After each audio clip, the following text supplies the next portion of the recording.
from a light source and how we can use Earth's orbit around the sun to predict the energy production on Earth with solar panels. Okay, so to understand solar energy production, we need to understand electricity. So electricity is the movement of electrons, which creates a charge, and this charge can be harnessed to power things, lights, and everything. And the two parts of electricity I focused on were electrical energy, and energy is made available by the flow of electrons through a conductor, and it's measured in joules, and that's the basic. This is when people say energy, that is what they're talking about. But electric power is the rate at which electric energy is transferred by an electric circuit and measured in watts. And this is what Lyra Pro gave me, and I measured it. Okay, so Lyra Pro gave me power in milliwatts, so I had to think of what does that mean in terms of energy? So I found the equation for joules. So joules equals watts times seconds, or joule equals 1,000 times milliwatts times seconds, because Lyra Pro gave me milliwatts. So basically it just means as watts increase, joules increase. So when I show my graphs, as the watts are increasing or decreasing, that means the energy is increasing or decreasing, like this.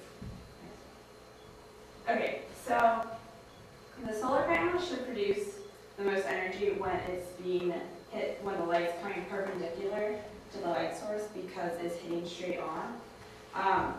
And the reason why it changes as it moves is because more light waves escape when the panel is farther away. So if you have your lamp thing, it's giving off these rays, which are coming out in like a triangular type thing. So it kind of looks like this. So when you're really close to it, it blocks and captures all those rays. But when you move back, some start to move past it. So that's when you start seeing the difference in energy production. And so what I did was I did this, and I started it right on the light bulb, and then I moved back a centimeter and I collected the data from that, and I found this data. So next one. Good. So they can't physically take that much energy when they're so close. So yeah, there's a limit to the energy production. Okay, so now that we know that when you move a solar panel away from the light source, we can say that as the Earth moves from the sun, you can see a difference in energy production just because the Earth's moving from the sun. And it's not as significant because we're so far away from the sun, but we can definitely see it. And I did that, and I assumed that I'm measuring the energy from the equator, which is where the sun hits the Earth straight on at a perpendicular angle. Next one. Okay, so I found how the Earth's distance changes from the sun throughout the year. So on January 4th, we have this thing that's called the perihelion, and it's where the sun is farthest, where the Earth is farthest away from the sun during the year, and it's about 94 million miles away at this point. And then on June 4th, that's the point of the year where the Earth is closest to the sun, and it's about 91 million miles away. And these are the extremes. So throughout the year, it grows and decreases, like a sinusoidal equation. Okay, so the change in distance over the year is 3,110 miles, which is a 3.2% change. And this is the derivative. And the derivative, since my first graph was showing distance over time, the derivative is that change in the slope. And the slope of the first equation is speed.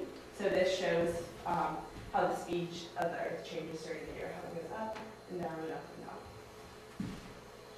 Okay, so with some quick calculations with the equation that I found in the first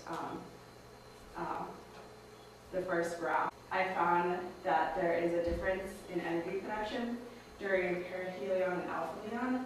And during perihelion, it's 8.75 times 10 to the negative 4th milliwatts. And then during aphelion, it's 8.019 times 10 to the negative 4th milliwatts.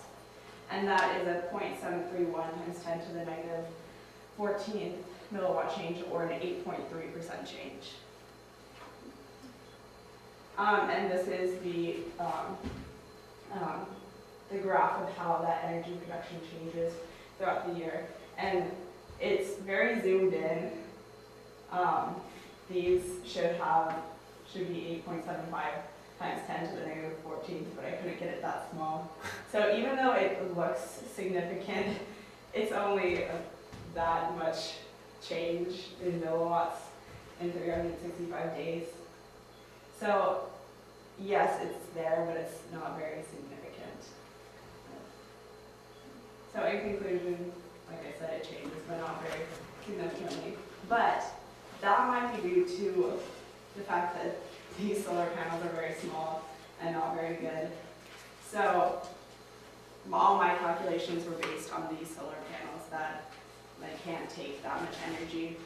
So if we were to use this, do this experiment with the big solar panels, like 250 watt solar panels, it would probably be more significant change. And if we actually measured throughout the year with those outside, it would probably see a bigger difference. Yeah.